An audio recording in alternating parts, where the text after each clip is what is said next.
In June 2013, and the U.S. government has recently purchased 30,000 guillotines.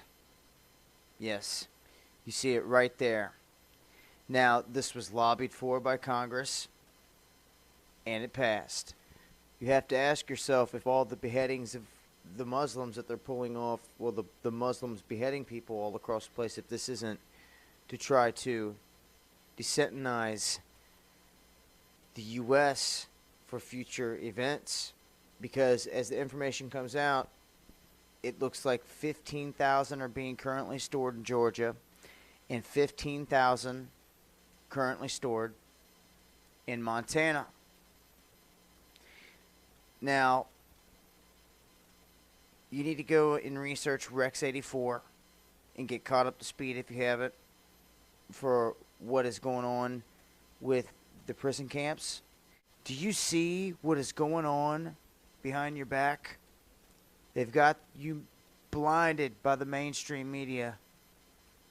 There's also a little list of all the camps that are in each state. Listen to this, folks. I was pulled to the side road, which was a new cut gravel dirt road in front of a business, a builder supply business. And the right side of the road was filled with, which I thought was portable toilets. I never looked at them that close. Same in color, maybe black, but which was an odd color. And I asked him about the field of black boxes. What were they? Because I'd never seen anything like that. And his statement was that if he told me, I would be one of few people in Madison, Georgia that knew about them. And he says they're disposable coffins, I believe he told me. And he says there's 100, at that time he said there was 125,000 there. And he said his brother worked with the CDC in Atlanta and had been asked by the CDC to do a 3-year extension to place temporary morgues all across the nation. As I went back to my home office, I spoke of it there, and of course people usually don't want to hear too much about this kind of thing. So it's never been mentioned, publicly, except just here and there, because most, like I said, the reaction I got, people didn't want to know about it, the few people that I spoke to. And the brother of the man that owns this field, that the government is leasing this field from to store these disposable coffins, this brother was given 3 years to set up temporary morgues around the country. Now, we found the website that we think these disposable coffins were made at, and we noticed that the lids that they're advertising on the website were rounded. But the lids, hundreds of thousands of lids there, the lids we found, folks, were flat, and they were reinforced. You know what that could mean? You can stack them on top of each other. That's a lot neater to stack them in disposable coffins.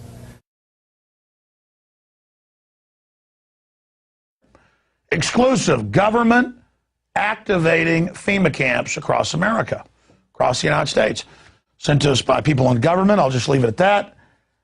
And it's got the 5 regions for the FEMA camps, and it talks about barricades and barbed wire and armed guards, and it says that they built the camps and that now they need to get ready to staff them, and that they need to be ready within a 72-hour period. And so I want to challenge everybody to call their friends and their families now and realize that the new economy is to put tens of millions of people, we already have the biggest prison population in the world, in this archipelago, this giant chain of facilities all over the country. They take you to the FEMA camps being built by Halliburton right now to house 50 million Americans. They're building enough concentration camps in America by Halliburton. Now, if you go out and you find a pink dot on your mailbox, that means that they believe you'll be a good slave and you're going to go along with the program and serve our international Antichrist masters. And that's the problem we have today. This conspiracy is so monstrous, so demonic, that we tell people about it and they say, you're crazy. This is America. It can't happen here. Last thing the men behind the curtain want is a conscious, informed public capable of critical thinking, which is why a continually fraudulent zeitgeist is output via religion, the mass media, and the educational system. They seek to keep you in a distracted, naive bubble, and they are doing a damn good job of it. This is Aaron Russo, a filmmaker and former politician. To his left is Nicholas Rockefeller of the infamous Rockefeller banking and business dynasty. After maintaining a close friendship with Nicholas Rockefeller, Aaron eventually ended the relationship, appalled by what he had learned about the Rockefellers and their ambitions. I got a call one day from an attorney woman I knew, and she said, would you like to meet one of the Rockefellers? I said, sure, I'd love to. And we became friends, and he began to divulge a lot of things to me. So he said to me one night, he said that there's going to be an event there, and out of that event, you're going to see, we're going to go into Afghanistan, so we can run pipelines from the Caspian Sea. We're going to go into Iraq to take the oil and establish a base in the Middle East, and we're going to go into Venezuela and try and get rid of Chavez. And the first two they've accomplished. Chavez they didn't accomplish. And he said you're going to see guys going into caves looking for looking for people that they're never going to find. You know, he was laughing about the fact that you have this war on terror. There's no real enemy. He's talking about how by having this war on terror, you can never win it because it's an eternal war. And so you can always keep taking people's liberties away. And I said, how are you going to convince people that this war is real? He said, but the media can convince everybody it's real. I mean, you know, it's just that you keep talking about things, you keep saying it over and over and over again, and eventually people believe it. You know, you created the Federal Reserve in 1913 through lies. You create 9/11, which is another lie. Through 9/11, then you're fighting a war on terror, and now all of a sudden you go into Iraq, which was another lie, and now they're going to do Iran. You know, and it's all one thing leading to another, leading to another, leading to another. Now, I would say, what are you doing this for? What's the point of this thing? You have all the money in the world you ever want.